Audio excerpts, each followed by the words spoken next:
Hello guys, very good morning ಅಂತ ಹೇಳಿ ಹೇಳಿ ಅದೇ ಅಭ್ಯಾಸ ಆಗಿಬಿಟ್ಟಿದೆ. ಸೊ ಇವಾಗ ಮಾರ್ನಿಂಗ್ ಅಲ್ಲ, ಆ್ಯಕ್ಚುಲಿ ಈಗ ಟೈಮಿಂಗ್ಸ್ ಬಂದು ನಾನು ವ್ಲಾಗ್ ಸ್ಟಾರ್ಟ್ ಮಾಡ್ತಾ ಇರೋ ಟೈಮಿಂಗ್ಸು ಮಧ್ಯಾಹ್ನ 3:30 ಆಗಿದೆ. ವೆಲ್ಕಮ್ ಬ್ಯಾಕ್ ಟು ಇವತ್ತಿನ ವಿಡಿಯೋ. ಸೊ ಎಲ್ಲರೂ ಹೇಗಿದ್ದೀರಾ? ಚೆನ್ನಾಗಿದ್ದೀರಾ ಅಂತ ಅಂದ್ಕೊಂಡಿದ್ದೀನಿ. ಸೊ 15 ಡೇಸ್ ಆದಮೇಲೆ ಮತ್ತೆ ನಮ್ಮ ಮನೆಯಲ್ಲೇ ವ್ಲಾಗ್ ಸ್ಟಾರ್ಟ್ ಮಾಡೋಕ್ಕೆ ರೆಡಿ ಮಾಡಿದ್ದೀನಿ. ಅಮ್ಮನ ಮನೆಯಿಂದ ಆ್ಯಕ್ಚುಲಿ ನಿನ್ನೆ ಬಂದಿದ್ದೀನಿ.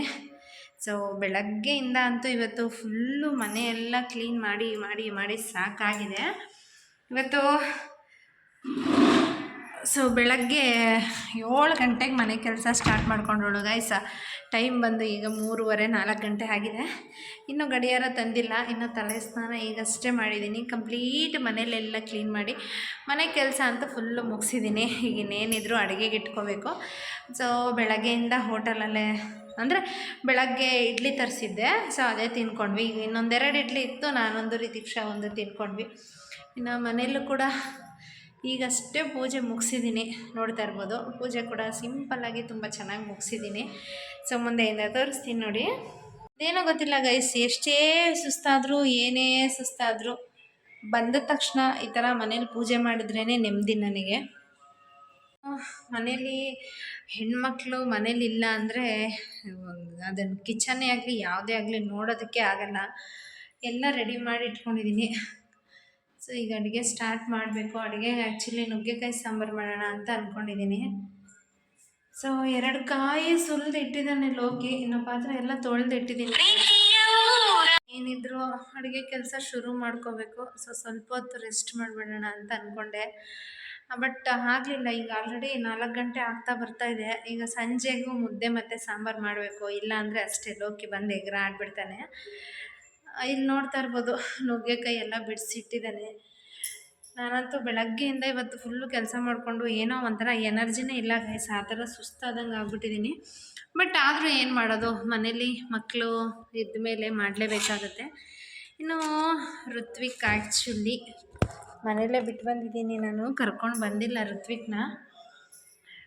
ರಾತ್ರಿ ಬರಬೇಕಾದ್ರೆ ನಾವು ಬೆಂಗಳೂರು ಬಿಟ್ಟು ಬಂದಿದ್ದು ಆ್ಯಕ್ಚುಲಿ 9:30 ಬಂದಿದ್ದು ಗೈಸ್. ಮನೆಗೆ ಬರೋಷ್ಟರಲ್ಲಿ 11:30 ಆಗಿತ್ತು. ನೈಟು ಟ್ರಾಫಿಕ್ ಇರೋಲ್ಲ ಅಂದ್ಕೊಂಡೆ, ಬಟ್ ಗೊರಗುಂಟೆಪಾಳ್ಯ ಸಿಗ್ನಲಲ್ಲಂತೂ ಹೆವಿ ಟ್ರಾಫಿಕ್ ಇತ್ತು. ಬಟ್ ಆದ್ರೂ ಕೂಡ ಹೆಂಗೋ ಟ್ರಾಫಿಕ್ ಎಲ್ಲ ಕಂಟ್ರೋಲ್ ಮಾಡಿಕೊಂಡು ಬಂದ್ವಿ.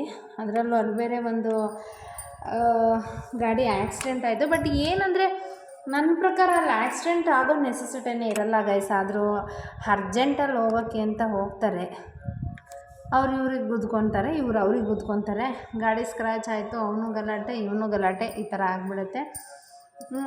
ಇವತ್ತಿನ ವ್ಲಾಗಲ್ಲಿ ಆ್ಯಕ್ಚುಲಿ ನೈಟ್ ಅಮ್ಮನ ಮನೆಯಿಂದ ನಾನು ಹೊರಟು ಬರಬೇಕಾದ್ರೆ ನಾನು, ಅಭಿ, ರಿತಿಕ್ಷಾ, ಪೂರ್ವಿ, ತೇಜು ಎಲ್ಲರೂ ಕೂಡ ಹತ್ಕೊಂಡು ಬಂದ್ವಿ. ಅದರಲ್ಲೂ ಸ್ವಲ್ಪ ಜಾಸ್ತಿ ಹತ್ತಿದ್ದು ಅಂದರೆ ಅಭಿ ಮತ್ತು ಪೂರ್ವಿ. ಅದು ಏನೋ ಗೊತ್ತಿಲ್ಲ, ನನಗೀಗ ಮಕ್ಕಳಾಗಿದ್ದಾರೆ. ನನ್ನ ಮಗಳು ನಾನು ನಮ್ಮ ಅಮ್ಮನಿಗೆ ಆ್ಯಕ್ಚುಲಿ ಮಗಳು. ನನಗೂ ನನ್ನ ಮಗಳಾಗಿದ್ರೂ ಕೂಡ ತವ್ರ ಮನೆಗೆ ಅಂತ ಹೋದಾಗ ಈಗಲೂ ಅಳೋವಂಥ ಪರಿಸ್ಥಿತಿ. ನೋಡಿ, ಎಷ್ಟು ಜನ ಹಿಂಗಿರ್ತೀರ ಕಮೆಂಟ್ ಮಾಡಿ ನನಗೆ. ಯಾಕೆ ಅಂತ ಹೇಳಿದ್ರೆ, ನಾವು ಎಷ್ಟೇ ದಿನ ಇರ್ಬೋದು ಅಮ್ಮನ ಮನೇಲಿ, ಗಂಡನ ಮನೆಗೆ ಬರಬೇಕಾದ್ರೆ ಅದೇನೋ ಗೊತ್ತಿಲ್ಲ, ಹೋಗ್ತಾಯಿದ್ದೀನಿ ಗಂಡನ ಮನೇಲಿ ಚೆನ್ನಾಗಿದ್ದರು, ಚೆನ್ನಾಗಿ ನೋಡಿಕೊಂಡ್ರು, ಅಥವಾ ಕೆಲವರು ಚೆನ್ನಾಗಿದ್ದರೆ ನನಗೇನೋ ಅನಿಸಲ್ಲ ಅಂತ ಹೇಳ್ತಾರೆ. ಬಟ್ ನಾನು ಚೆನ್ನಾಗೇ ಇದ್ದೀನಿ. ಅದು ಏನೇ ತಂದಾಕಿದ್ರು, ಏನೇ ನೋಡಿಕೊಂಡ್ರು, ಅಯ್ಯೋ ಅಮ್ಮನ ಮನೇಲಿ ಇಷ್ಟು ದಿನ ಇದ್ನಲ್ಲ, ಹೊರಟೋಗ್ತಿದ್ದೀನಿ ಅಂತ ಮಕ್ಕಳನ್ನ ನೋಡಿದ ತಕ್ಷಣ ಅಳು ಬಂದುಬಿಡುತ್ತೆ ನನಗೆ. ಯಾಕೆ ಅಂದರೆ, ನಾವು ಆ್ಯಕ್ಚುಲಿ ಯೂಸಲ್ಲಿ ಇರೋದು 4 ಜನನೂ ಹೆಣ್ಮಕ್ಳೇ. ಒಬ್ಬರು ರಜಕ್ಕೆ ಅಂತಲೇ ಹೋದರೆ ನಾವು 4 ಜನನೂ ಅಲ್ಲೇ ಸೇರ್ಕೊತೀವಿ. ಎಷ್ಟೇ ಕಿತ್ತಾಡಿದ್ರು ಏನೇ ಮಾಡಿದ್ರು ಕೂಡ ಬರಬೇಕಾದ್ರೆ ಅದೇನೋ ನನಗೆ ಗೊತ್ತಿಲ್ಲ, ಕಂಟ್ರೋಲ್ ಮಾಡೋದಕ್ಕೆ ನನಗಾಗಲ್ಲ. ಮಕ್ಕಳೆಲ್ಲ ನನ್ನ ಆ್ಯಕ್ಚುಲಿ ಚಿಕ್ಕಮ್ಮ ಅಂತ ಯಾರೂ ಕರೆಯಲ್ಲ, ಲಕ್ಷ್ಮಿ ಅಂತಾರೆ, ಇಲ್ಲಾಂದರೆ ಪುಟ್ಟ ಅಂತಲೇ ಕರೀತಾರೆ. ನಾನು ಬರಬೇಕಾದ್ರೆ ಅವ್ರು ಅಳ್ತಾರೆ. ಅವ್ರನ್ನ ನೋಡಿ ನನಗೂ ಅಳು ಜಾಸ್ತಿನೇ ಆಗಿಬಿಡುತ್ತೆ. ಅದು ಇವಾಗಂತಲ್ಲ, ಅವಾಗಲಿಂದನೂ ಅದೇ ಥರ. ಅಮ್ಮನ ಮನೇಲಿ ಆ್ಯಕ್ಚುಲಿ ನಾವೆಲ್ಲರೂ ಚೌಕಾಬಾರ ಆಡಿದ ನೆನಪು ತುಂಬ ಜಾಸ್ತಿ. ಚೌಕಾಬಾರ ಆಡ್ಕೊಂಡಿದ್ವಿ, ಟೈಮ್ ಕಾಫಿ ಟೀ. ಅದರಲ್ಲೂ ಬೇರೆ ನಮ್ಮ ಅಕ್ಕನ ಮಗಳನ್ನ ಇಟ್ಕೊಬಿಟ್ಟಿದ್ವಿ ನಾವು, ಹೋಗಿ ಕಾಫಿ ಮಾಡು ಅಂತ. ನಾವು ಆಟ ಆಡೋದು, ಎಂಜಾಯ್ ಮಾಡೋದು, ಅವಳು ಕಾಫಿ ಟೀ ಮಾಡ್ಕೊಂಬರೋದು, ಈ ಥರ ಎಲ್ಲ ಒಂದು ಎಂಜಾಯ್ಮೆಂಟ್ ಇರುತ್ತೆ. ಬಟ್ ಇಲ್ಲಿಗೆ ಬಂದಾಗ ಹೆಂಗಿರುತ್ತೆ ಅಂದರೆ ನಮ್ಮದೇ ಜವಾಬ್ದಾರಿ ಜಾಸ್ತಿ ಆಗಿಬಿಟ್ಟಿರುತ್ತೆ. ಅಂದರೆ ಈ ಟೈಮಿಗೆ ಎದ್ದೊಳ್ಬೇಕು, ಈ ಟೈಮಿಗೆ ಮಕ್ಕಳನ್ನ ಕಳಿಸ್ಬೇಕು, ವ್ಯಾನ ಬಂದುಬಿಡುತ್ತೆ, ಟ್ಯೂಷನ್ಸು, ಸ್ಕೂಲು, ಅಂಗಡಿ, ನಮ್ಮದೇ ಆದಂಥ ಜವಾಬ್ದಾರಿ ಸ್ವಲ್ಪ ಜಾಸ್ತಿ ಆಗಿಬಿಡುತ್ತೆ ಗೈಸ್. ಅದು ಏನಂತಲೇ ಗೊತ್ತಾಗ್ತಾಯಿಲ್ಲ. ಬಟ್ ಅಲ್ಲಿರೋವಷ್ಟು ಫ್ರೀಡಮ್ಮು ನಮಗೆ ಇಲ್ಲಿ ಸಿಗಲ್ಲ. ಸೊ ಹಾಗಾಗಿ ನೈಟ್ ಬರಬೇಕಾದ್ರೆ ಅಂತೂ ಸಿಕ್ಕಾಪಟ್ಟೆ ಹತ್ಕೊಂಡು ಬಂದ್ವಿ, ನಾನು ಮಕ್ಕಳು ಎಲ್ಲರೂ. ರಿತಿಕ್ಷಾ ಅಂತೂ ಕಾರಲ್ಲಿ ತುಂಬ ದೂರ ಬರೋವರೆಗೂ ಅಳ್ತಾ ಇದ್ಲು. ಅದಾದಮೇಲೆ ಮಲ್ಕೊಂಬಿಟ್ಲು. ಇನ್ನು ಇಲ್ಲಿಗೆ ಬಂದಮೇಲೆ ಆ್ಯಸ್ ಯೂಶ್ವಲ್ ನಾರ್ಮಲ್ ಆಗಿಬಿಡ್ತೀವಿ. ಬೆಳಗ್ಗೆಯಿಂದ ಎಲ್ಲ ಕೆಲಸ ಮಾಡಿ ಸುಸ್ತಾಯಿತು. ಸೊ ಮನೇಲಿ ಏನೂ ರೇಷನ್ ಇಟ್ಕೊಂಡಿರಲಿಲ್ಲ. ನಾನು ಹೋಗ್ತೀನಿ, ಸೊ ಯಾಕೆ ವೇಸ್ಟ್ ಮಾಡಬೇಕು ಅಂಥೇಳಿ ಇಟ್ಕೊಂಡಿರಲಿಲ್ಲ. ಈಗ ಆ್ಯಕ್ಚುಲಿ ಏನಾದರೂ ಸಾಂಬಾರು ಮಾಡೋಣ ಅಂಥೇಳಿ, ಏನಾದರೂ ಅಲ್ಲ, ನುಗ್ಗೆಕಾಯಿ ಸಾಂಬಾರು ಮಾಡೋಣ ಅಂತ ನುಗ್ಗೆಕಾಯಿ ಎಲ್ಲ ಲೋಕಿ ಬಿಡಿಸಿ ಇಟ್ಟಿದ್ದಾನೆ. ಆ್ಯಕ್ಚುಲಿ ಸ್ವಲ್ಪ ಹಂಗಂಗೆ ಬಿಟ್ಬಿಟ್ಟಿದ್ದಾನೆ ಗೈಸ್. ಬಟ್ ಏನು ಮಾಡೋದು, ಕಾರ್ಯವಾಸಿ ಕತ್ತೆ ಕಾಲಿಡಿ ಅನ್ನೋ ಥರ ಕೆಲಸ ಮಾಡಿದ್ದಷ್ಟೇ ಮಾಡಿಸ್ಕೋಬೇಕಲ್ಲ, ಇಲ್ಲಾಂದರೆ ಆಗಲ್ಲ. ಒಂದು ಸ್ವಲ್ಪ ಪಾತ್ರೆ ಅಂಗಡಿಗೆ ಹೋಗಿ ಬರಬೇಕು. ಯಾಕೆಂದರೆ ಮನೆಗೆ ಬಾತ್ರೂಮ್ ತೊಳೆ, ಬ್ರಷಸ್ಸು, ಏನೇನೋ ನಾನು ತೊಗೊಂಡಿಲ್ಲ. ಹೊಸ ಮನೆಗೆ ಬಂದಮೇಲೆ ಸ್ವಲ್ಪ ಬಜೆಟ್ ಕಡಿಮೆ ಇತ್ತು ಅಂತೇಳಿ ತೊಗೊಂಡಿಲ್ಲ. ಈಗ ಇನ್ನೇನು ಸ್ಕೂಲ್ ಸ್ಟಾರ್ಟ್ ಆದ್ರೂ ಕೂಡ ಸ್ವಲ್ಪ ರೇಷನ್ ಎಲ್ಲ ತೊಗೊಂಬರ್ಬೇಕು. ಕಂಪ್ಲೀಟಾಗಿ ಫ್ರಿಜ್ ಎಲ್ಲ ಕ್ಲೀನ್ ಮಾಡಿ ಇಟ್ಟೋಗಿದೆ ಗೈಸ್. ಏನೂ ಇಲ್ಲ. ಈಗ ತರಕಾರಿನೂ ಅಷ್ಟೇ, ನೈಟು ನಾನು ಇನ್ನೇನು ತೊಗೊತೀಯ ಅಂಥೇಳಿ ಭಾಗ್ಯಕ್ಕ ದೊಡ್ಡಕ್ಕ ತೊಗೊಂಡು ಬಂದಿದ್ಲು. ಅವಳು ತೊಗೊಂಬಂದಿದ್ದ ತರಕಾರಿ ಇಲ್ಲೇ, ಚಿಕ್ಕಕ್ಕನೂ ತರಕಾರಿ ತೊಗೊಂಬಂದಿದ್ಲು. ಅವಳು ತೊಗೊಂಬಂದಿದ್ದು ಎಲ್ಲರೂ ಅವಳು ಇಬ್ಬರೂ ಇನ್ನೇನು ನೀನು ಹೋಗಿ ಏನು ಮಾಡ್ತೀಯ ಅಂಥೇಳಿ ಅವರೇ ಸ್ವಲ್ಪ ತರಕಾರಿನೂ ಕೊಟ್ಟು ಕಳಿಸಿದ್ದಾರೆ. ತರಕಾರಿ ಎಷ್ಟು ರೇಟ್ ಇದೆ ಗೊತ್ತಾ ಗೈಸ್ ಈಗ? ಬೀನ್ಸ್ ಬಂದು 100 ರೂಪಾಯಿ, 120 ರೂಪಾಯಿ ಈ ಥರ ಇದೆ ಕೆಜಿ. ಹೆವಿ ಕಾಸ್ಟ್ಲಿ ಆಗಿಬಿಟ್ಟಿದೆ ತರಕಾರಿ, ಯಾಕಂತ ಗೊತ್ತಿಲ್ಲ. ಬಟ್ ಈ ಥರ ಎಷ್ಟು ಜನಕ್ಕೆ ಸಿಗ್ತಾರೋ ಇಲ್ವೋ ನನಗೆ ಗೊತ್ತಿಲ್ಲ. ಸಾಂಬಾರನ್ನು ಅಲ್ಲಿಂದನೇ ಕೊಟ್ಟು ಕಳಿಸ್ತಾರೆ. ತರಕಾರಿ ಏನೇ ಆದ್ರೂ ದೂರ ಇದ್ದಾಗ ಪ್ರೀತಿ ಜಾಸ್ತಿ ಇರುತ್ತೆ. ಹತ್ರ ಹೋದಾಗ ಒಂದು ಸ್ವಲ್ಪ ಕಿತ್ತಾಡ್ತೀವಿ, ಗಜ್ಜಿನಾಯಿಗಳು ಕಿತ್ತಾಡ್ದಂಗೆ, ಇಲ್ಲ ಅಂತ ಹೇಳಲ್ಲ. ಬಟ್ ಆದ್ರೂ ಪ್ರೀತಿ ಅನ್ನೋದು ಹಾಗೆ ಇರುತ್ತೆ. ಇನ್ನು ಅವಳು ತಂದು ಕೊಟ್ಟಿರೋದೆಲ್ಲ ಹಂಗೆ ಇಟ್ಟಿದ್ದೀನಿ. ಈಗ ಏನಿದ್ರು ನುಗ್ಗೆಕಾಯಿ ಸಾಂಬಾರು ಮಾಡಬೇಕು ಗೈಸ್. ಸೊ ಟೊಮೊಟೊ ಥರ ಕಳಿಸಿದ್ದೀನಿ. ಟೊಮೊಟೊ ಏನೂ ಇರಲಿಲ್ಲ. ನುಗ್ಗೆಕಾಯಿ ಸಾಂಬಾರು ಮಾಡಿಕೊಂಡೆ ವ್ಲಾಗ್ ಮಾಡ್ತೀನಿ. ಸಾಂಬಾರಿಗೆ ಇಟ್ಬಿಟ್ಟು ಆ್ಯಕ್ಚುಲಿ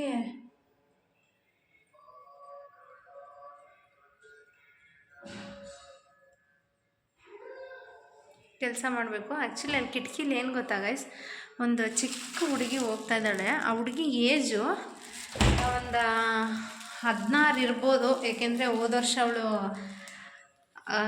10th ಮುಗಿಸಿದ್ದು. ಸೊ ಆ ಬೇಸ್ ಮೇಲೆ ಹೇಳ್ತಾ ಇದ್ದೀನಿ ಅಷ್ಟೇ.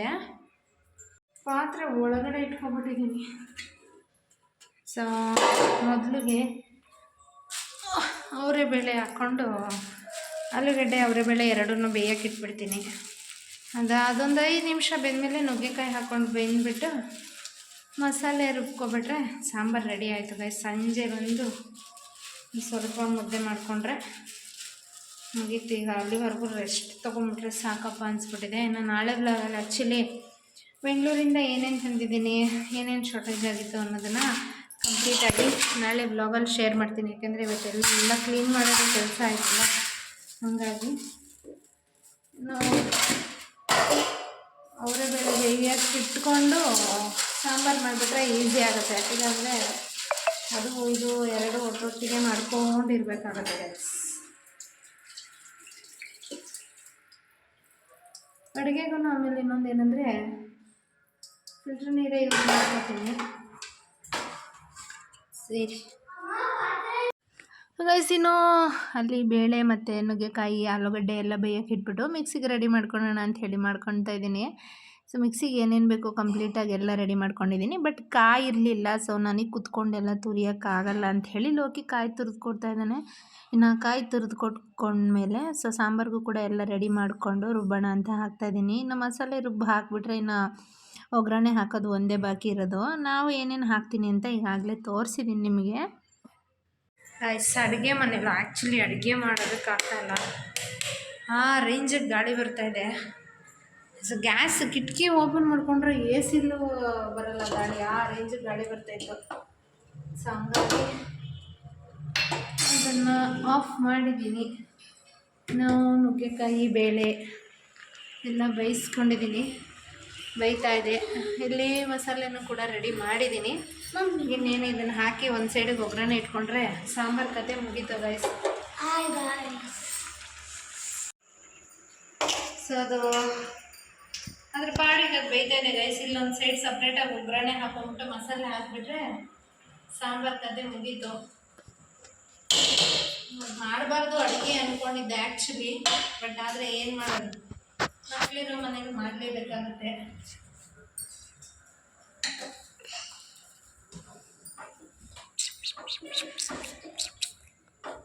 ಅಡುಗೆ ಮಾಡಕ್ಕಲ್ಲ, ಅಡುಗೆ ಮಾಡ್ತೀನಿ ಅದನ್ನು ಹಂಗೆ ಪೋಸ್ಟ್ ಮಾಡ್ತೀನಿ ನೋಡು. ಪೋಸ್ಟ್ ಆಗೈತೆ ಆಲ್ರೆಡಿ. ಆನೆಲ್ಲ ಐತೆ ಡ್ಯಾಡಿ ಡ್ಯಾಡಿ ನೋಡಿ ಗೈಸ್ ಗೈಸ್. ಅಡುಗೆ ಮಾಡ್ತಿರೋರು ಹೊಡಿಯಲ್ಲ, ಆ ಥರ ಹೊಡಿಯಕ್ಕೆ ಬರ್ತದೆ. ಇವತ್ತು ಆ್ಯಕ್ಚುಲಿ ಅಡುಗೆ ಮಾಡಬಾರ್ದು ಅಂದ್ಕೊಂಡಿದ್ದೆ ಗೈಸ್. ನಮ್ಮಮ್ಮ ಇನ್ನೂ ಅಡುಗೆನೇ ಮಾಡ್ತಿದ್ದಾರೆ ಗೈಸ್. ನೋಡಿ ಗೈಸ್ ನೋಡಿ ಗೈಸ್.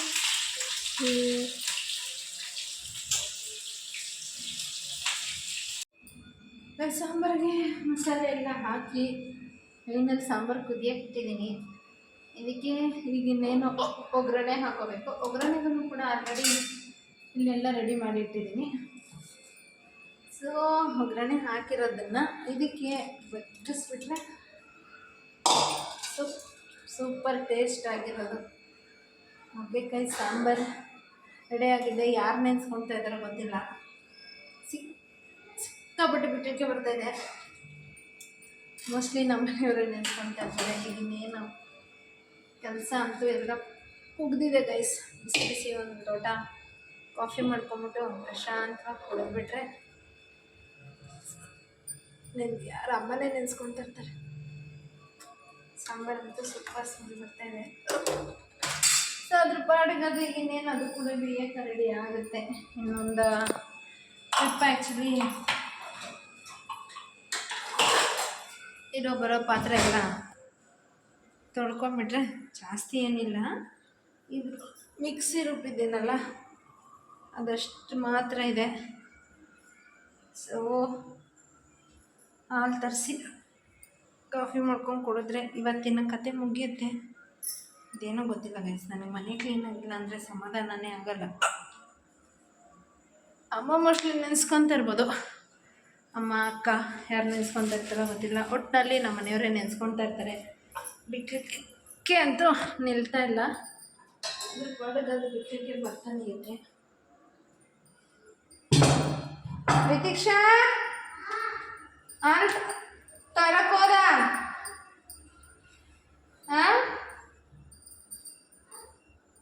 ಹಾಲು ತಗೊಂಬ.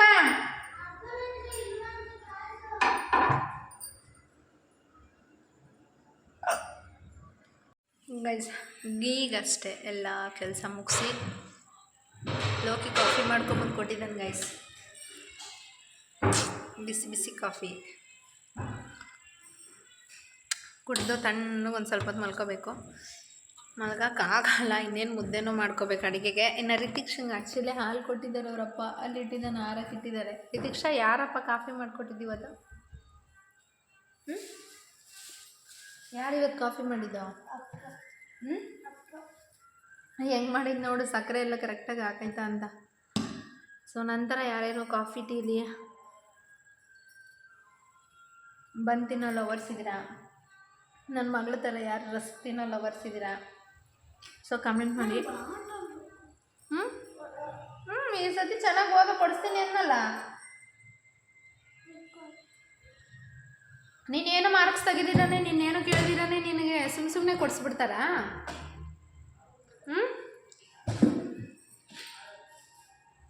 ಏನು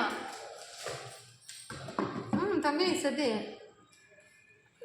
ಹಾಲು ತಗೋಣ ಅಂತ ಅಂಗಡಿಗೆ ಹೋಗಿದ್ವಿ ಗೈಸ್. ಅಲ್ಲಿ ಒಂದು ವಾಟರ್ ಬಾಟ್ಲು ನೋಡಿದ್ದಾಳೆ 300 ರುಪೀಸ್ದು. ಅದಕ್ಕೆ ಕೇಳಿದ್ದೀನಿ next sem out of food ತೆಗಿ, ಅದ್ರಲ್ಲಿ ಕೊಡಿಸ್ತೀನಿ ಅಂತ. ಯಾಕೆ ಹಂಗೆ ಹೇಳ್ತೀನಿ ಅಂದರೆ ಮಕ್ಳಿಗೆ ಏನೇ ಆದ್ರೂ ಸೊ ಈಸಿಯಾಗಿ ಸಿಗಬಾರ್ದು. ಅದ್ರದ್ದು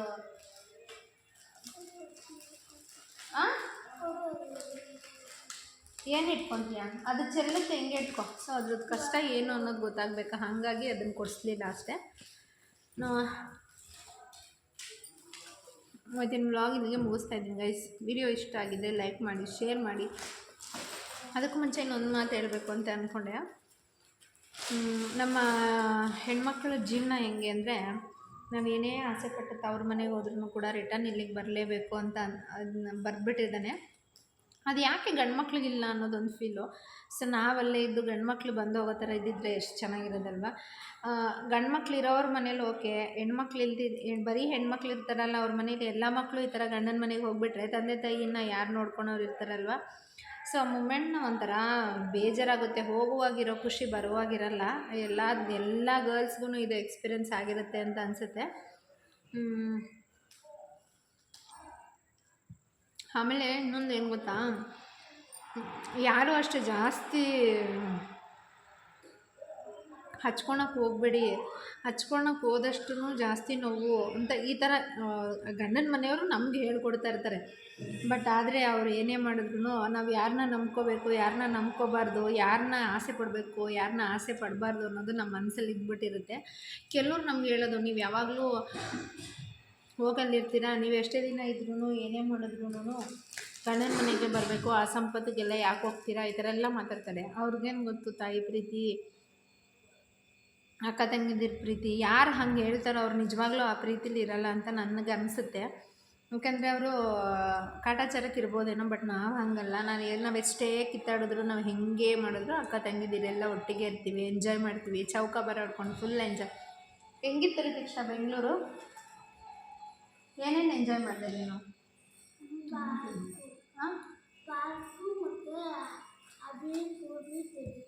ಎಲ್ಲರ ಜೊತೆ ಫನ್ ಮೂಮೆಂಟ್ ಮಾಡಿಕೊಂಡು ಮತ್ತೆ ರಿಟರ್ನ್ ಬಂದಿದ್ದೀವಿ. ಸೊ ನೀವು ಯಾರ್ಯಾರು ಮತ್ತೆ ತಾಯಿ ಮನೆಯಿಂದ ಗಂಡನ ಮನೆಗೆ ಬಂದಿದ್ದೀರಾ, ಹೆಂಗೆ ಅನ್ನಿಸ್ತಾ ಇದೆ ಫೀಲ್? ಇವತ್ತಿನ ವ್ಲಾಗ್ ಹೆಂಗೆ ಅನ್ನಿಸ್ತು ಅನ್ನೋದನ್ನು ಶೇರ್ ಮಾಡಿ. ಇವತ್ತಿನ ವ್ಲಾಗ್ ಇಲ್ಲಿಗೆ ಮುಗಿಸ್ತಾ ಇದ್ದೀನಿ ಗೈಸ್. ವಿಡಿಯೋ ಇಷ್ಟ ಆಗಿದ್ರೆ ಲೈಕ್ ಮಾಡಿ, ಶೇರ್ ಮಾಡಿ. ಹಾಗೆ ಇನ್ನು ಯಾರ್ಯಾರು ನನ್ನ ಚಾನಲ್ಗೆ ಸಬ್ಸ್ಕ್ರೈಬ್ ಆಗಿಲ್ಲ, ಸಬ್ಸ್ಕ್ರೈಬ್ ಮಾಡ್ಕೊಂಡು ಸಪೋರ್ಟ್ ಮಾಡಿ.